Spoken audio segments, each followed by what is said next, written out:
3 सीटों पर हो रहे उपचुनाव को लेकर हलचल तेज है। तीनों ही सीट पर सियासी दांव पेच की आजमाइश चल रही है। चुनावी रणनीति से पार्टियां विरोधियों को मात देने की कोशिश में हैं। आज की बात करें तो रामपुर, मैनपुरी, खतौली सीट पर कुछ न कुछ सियासी हलचल रहने ही वाली है। बात रामपुर से शुरू करते हैं, जहां भाजपा प्रत्याशी की अर्जी पर आजम खान के वोट का अधिकार छीन लिया गया है। इसके अलावा कई और हलचल हैं, जिसकी जानकारी रामपुर से उबैदुर रहमान हमारे सहयोगी देंगे। तो हम आपको बताते चले कि आज इन तीनों सीट पर एबीपी गंगा पर आपको पूरे दिन की अपडेट मिलती रहेगी, जिसकी शुरुआत हम कर दे रहे हैं सुनो यूपी से, क्योंकि अब जो ये वक्त है, इसी वक्त खाका बन करके जो तैयार है उसे क्रियान्वित करने का वक्त आ जाता है। पहले से जो बनी बनाई रणनीति होती है उसे लेकर के आज पार्टियां कैसे सक्रिय होंगी ये दिखाई देंगे। मैनपुरी से हमारे सहयोगी नितिन उपाध्याय हैं, तो वही खतौली सीट से सनुज रिपोर्ट कर रहे हैं और ये हमारे तीनों सहयोगी बारीक निगाहें बनाए हुए हैं तीनों सीट की हो रही हलचलों पर। रामपुर से शुरुआत कर लेते हैं, सहयोगी उबैदुर के पास चलते हैं। उबैदुर, आज का दिन किस तरीके से दांव पेच भरा रहने वाला है, क्या क्या चीजें होने वाली हैं रामपुर में? देखिए स्नेहा, मैं आपको बता दूं कि आज आखिरी दिन है नॉमिनेशन का। जो कैंडिडेट अपना नॉमिनेशन कराना चाहते हैं वो आज कराएंगे। हालांकि जो मुख्य पार्टियां हैं समाजवादी पार्टी और भारतीय जनता पार्टी, उसके प्रत्याशियों ने कल ही करा लिया है, लेकिन कुछ और कैंडिडेट चाहे वो निर्दलीय के रूप में हो, क्योंकि जिस तरह से कल समाजवादी पार्टी के एक बागी नेता ने पर्चा खरीदा था मुन्ना मशकूर ने, वो भी आज नॉमिनेशन करा सकते हैं। एक और डॉक्टर है वो करा सकते हैं निर्दलीय के रूप में। तो ये जो प्रत्याशी हैं उनके लिए आज आखिरी दिन है कि वो नॉमिनेशन अपना करा सकते हैं। दूसरी तरफ आजम खान का जिस तरह से वोटर लिस्ट से नाम हटा दिया गया है भाजपा नेता आकाश सक्सेना की शिकायत पर, तो ये समाजवादी पार्टी के नेता भी इस पर आज हमलावर हो सकते हैं, क्योंकि आजम खान का वोट जो है अब हटा दिया गया है लिस्ट से उनका नाम, और वो वोट नहीं डाल पाएंगे। तो इसको लेकर के राजनीतिक हमला समाजवादी पार्टी की तरफ से देखने को मिल सकता है। वहीं जितने भी प्रत्याशी हैं वो आज जो आखिरी दिन है, अगर किसी को नॉमिनेशन कराना है नॉमिनेशन करा सकता है।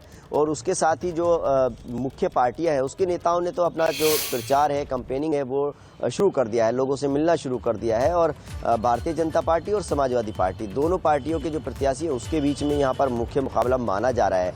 लेकिन इस बार की जो रामपुर की राजनीतिक लड़ाई है वो आजम खान के बगैर हो रही है। आजम खान चुनावी मैदान में नहीं है, आजम खान के बगैर हो रही है ये बात, लेकिन किसी से नहीं छुपी हुई है कि रामपुर की आबो हवा में आजम का इम्पैक्ट हमेशा से रहा है। और इस बार भले वो वोट ना दे, कैंडिडेट ना हो, लेकिन कैंडिडेट उनका है, उसके प्रचार प्रसार में वो कोई कोर कसर नहीं छोड़ेंगे। ये भी सबके बात सामने समझ में तो आती ही है। देखते हैं तस्वीरें कैसी आती है।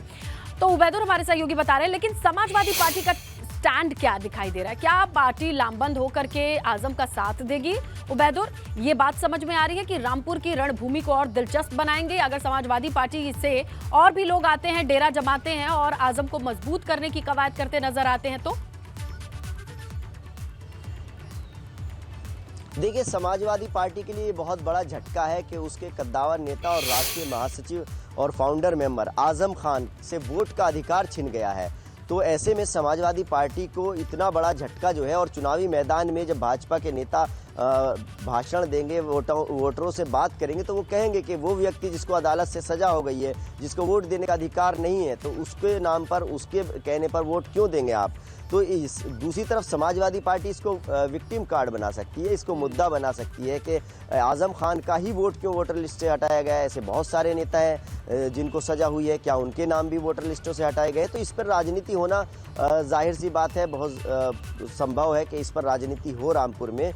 लेकिन समाजवादी पार्टी के लिए ये बहुत बड़ा झटका है कि पहले उसके नेता को सजा होती है, उसके बाद उसका नेता चुनाव नहीं लड़ सकता। ये जनता आजम खान कोई नया चेहरा नहीं है, वहां के लोगों के बीच में वो वोट दें या ना दें, लेकिन उससे कहीं ज्यादा सिंबल का इस्तेमाल कैसे करने वाले हैं, इस चीज को कैसे बीजेपी भुनाने की कोशिश करेगी, और वो क्या रामपुर की जनता सच मानेगी? ये तमाम चीजें हैं जो बहुत दिलचस्प भी बना रही हैं इस पूरे रण को उपचुनाव के।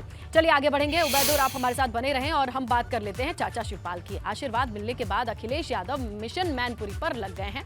अखिलेश यादव आज अपने विधानसभा क्षेत्र करहल में बूथ प्रभारियों के साथ एक बैठक करने वाले हैं, जिसमें पूर्व सांसद तेज प्रताप यादव, पूर्व विधायक सोब्रन सिंह यादव, पूर्व मंत्री सुभाष चंद्र यादव और पूर्व एमएलसी अरविंद प्रताप सिंह, एमएलसी मुकुल यादव सहित तमाम सपा और प्रसपा के पदाधिकारी नेता शामिल होंगे। वहीं भाजपा के प्रत्याशी रघुराज सिंह शाक्य की बात करें तो आज शिवपाल यादव के गढ़ जसवंत नगर में जनसंपर्क करने वाले हैं।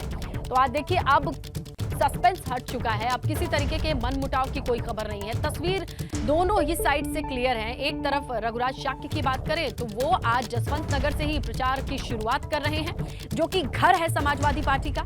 उसी घर से हमारे सहयोगी, अगर हम बात करें, बने हुए हैं नितिन उपाध्याय, और उन्हीं का रुख करेंगे, समझने की कोशिश करेंगे कि आज का दिन प्रचार प्रसार के लिए कैसा दिन है, वहां की आबो हवा में किस तरीके की सियासी हलचल आप महसूस कर पा रहे हैं नितिन?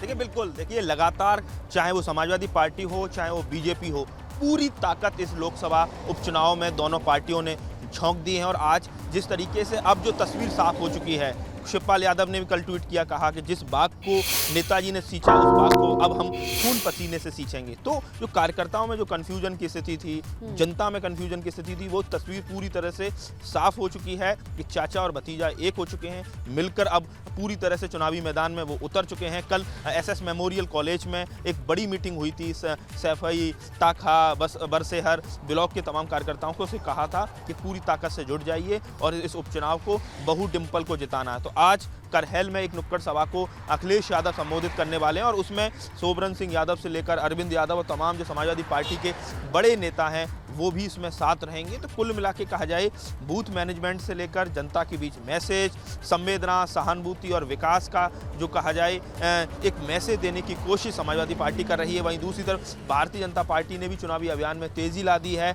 आज विधानसभा बार उनके कहा जाए चुनावी कार्यालयों का उद्घाटन होना है और जसवंत नगर, जहाँ से खुद रघुराज शाक्य आते हैं, जो एक दौर में शिवपाल सिंह के राइट हैंड थे और अपना अभी हाल ही में उन्होंने स्टेटमेंट भी दिया कि वो मेरे राजनीतिक गुरु हैं। तो वहीं जसवंत नगर में आज वो चुनाव प्रचार करेंगे। अच्छा, बीजेपी ने, लेकिन बीजेपी के सीनियर लीडर से बात करने पे ये पता चलता है, वो कहते हैं कि क्या उन्हें समाजवादी पार्टी को उपचुनाव के लिए कोई कैंडिडेट नहीं मिला कि बहू का नाम तो लेते हैं, लेकिन साथ में कहते हैं कि वो उत्तराखंड से आती हैं। क्या पार्टी का कोई खांटी कार्यकर्ता नहीं बचा था जिसे मैदान में उतारते? बहरहाल ये बातें होती रहेंगी, लेकिन प्रचार अभियान कैसे आगे बढ़ेगा इस पर हमारी निगाहें टिकी रहेंगी। एबीपी गंगा के दर्शक सटीक तस्वीर देखेंगे लगातार पूरे दिन।